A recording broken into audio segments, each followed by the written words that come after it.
नमस्कार मित्रांनो, आज आपण एक पॅटर्न बद्दल अनालिसिस करणार आहोत आणि त्या पॅटर्नचं नाव आहे head and shoulder Tata consumer product. हा टाटा कंझ्युमर प्रोडक्ट आहे आणि याच्यामध्ये आपल्याला एक पॅटर्न बनलेले आहे। त्या पॅटर्नचं नाव आहे हेड अँड शोल्डर। ते कसं बनलंय तुम्हाला एकदा मी आता दाखवतो। इथं आपण हेड अँड शोल्डर पॅटर्न इथं ट्रेडिंग व्ह्यूला पण असते, आपण त्याला ड्रा करू शकतोय। तर बघा, इथून मार्केट जेव्हा टॉप लागलं, टॉप पासून कने कंप्लीट इथं डाऊन झाल्यानंतर इथे एक लो मारला आणि लो नंतर थोडासा बाउन्स बॅक आला आणि तिथून पुढे परत पुन्हा एक लो आला आणि तिथून परत पुन्हा एक हाय गेला। हाय गेल्यानंतर छोटासा रिट्रेसमेंट होऊन इथं एक हायर लो बनवला आणि त्या हायर लोला इथं ब्रेकआउट मिळाला। तर ह्याला म्हणतोय आपण हेड अँड शोल्डर पॅटर्न। तर बघा मित्रांनो, तुम्ही काळजीपूर्वक लक्ष द्या।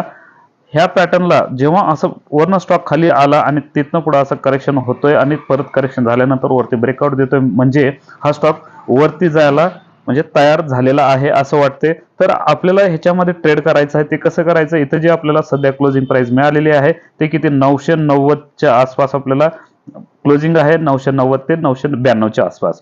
जर समजा याच्यामध्ये तुम्हाला करेक्शन जरी आलं तरी आपण ऑलमोस्ट 950 पर्यंत ह्या स्टॉक मध्ये आपण खरेदी करू शकतोय आणि टार्गेट ते कसं लावायचं ते पण सांगतो। इथं हेडचा जो लो आहे आणि इथं हे नेकलाईनला जे आपल्याला ब्रेकआउट मिळालेलं आहे, ह्या ब्रेकआउटच्या वरती आणि इथं लो, हे दोन्ही मधलं जे काही डिफरंट असेल ते क्लोजिंग प्राइस मध्ये म्हणजे ह्या नेकलाईनच्या प्राइस मध्ये आपण ऍड करायचा असतोय।